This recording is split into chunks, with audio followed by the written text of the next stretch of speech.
Advanced conversational hypnosis does not end in your chair. Here's what happens to your client after the session. So when your client leaves your office, like Zoom or whatever, it doesn't end there. So the therapeutical process doesn't end there. They still are processing and integrating all the information that they've uncovered about themselves in the session.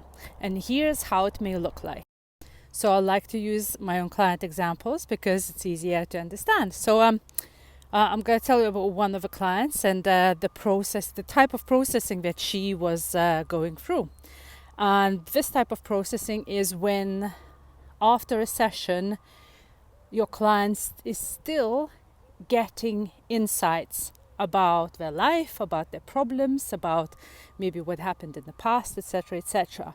So this client comes back to me a couple of weeks after a session, and she said, Dinara, I've just had this massive realization about when I was 10 and how my mom was ill and how I was scared, and my children are now 10, and this was all related to her, even though it doesn't sound like it was related because she's not ill, but it was related within her mind.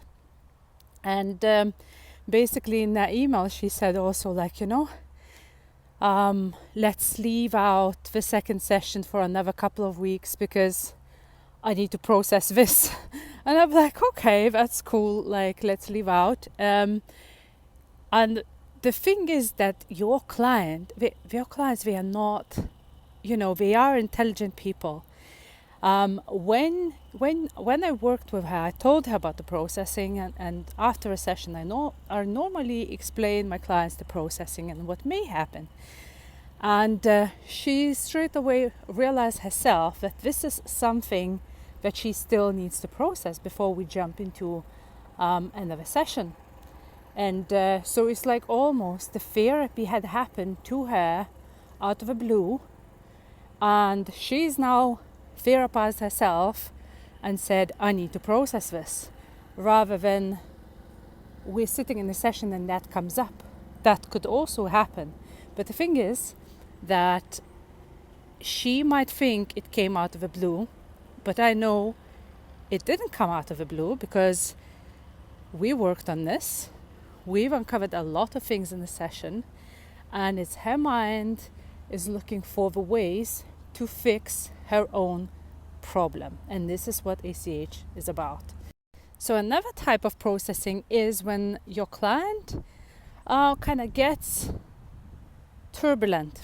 I say turbulent, they might say I got worse.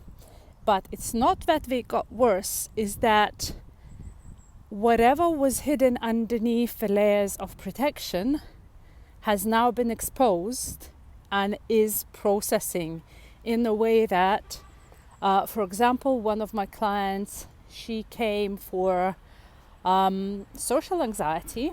However, when we worked on that, she realized that she's actually always anxious. The anxiety is always there. So after a session, basically she contacted me and she said, Dinara, now I'm feeling like I'm anxious everywhere. I never used to be anxious anywhere. Now I'm anxious everywhere because it was heightened, and it kind of uncovered the underlying anxiety for her.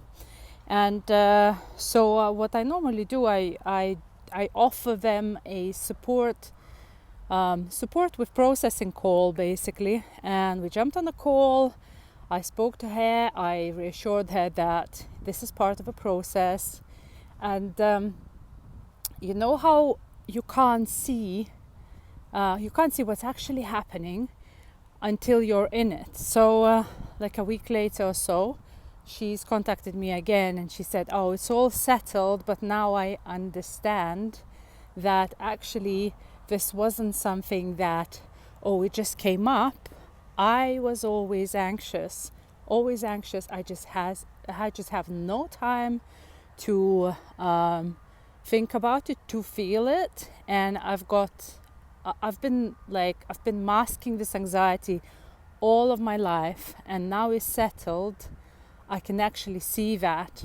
And this is what was going on. It wasn't just about, for her specifically, it wasn't just about public speaking.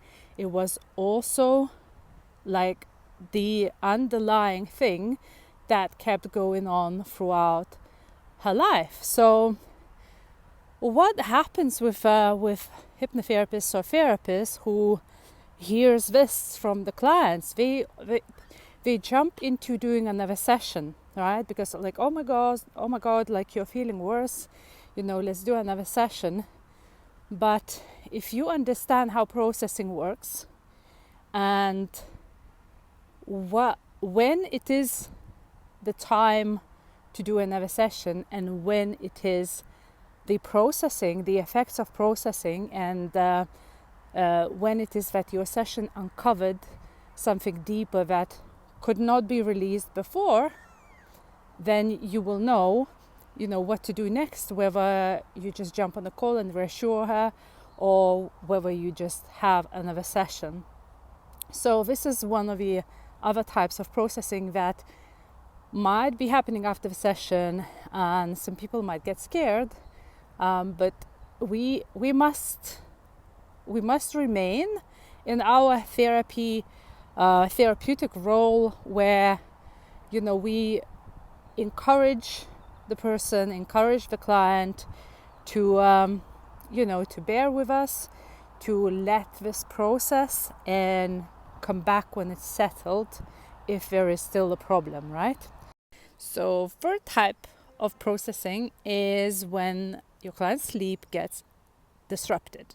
So if they contact you like, oh, I can't sleep, and then what's happening with me and stuff like that, again, you have to reassure them, and you have to tell them that this is part of a processing, and etc. Because if you're not familiar with a processing and integration process as a whole that happens after a session, because remember, therapy doesn't just end in your room. So you might be tempted to jump into another session and give them some relaxation for sleep, okay? But that's that can actually by itself interrupt the processing. So you have to be very careful to decipher where it is that they start having some sleep problems and where it is that it's processing, right? So I told you about 3 types. There's more, so I'm gonna have to do a part 2 on this. So I hope this gave you some sort of more understanding about advanced conversational hypnosis, and if you're curious about learning it so that you can be completely script free, tools free, techniques free, and preparation free, make the whole process easier for yourself and for your clients, then just drop me a DM and we can discuss how this could be integrated into your own practice.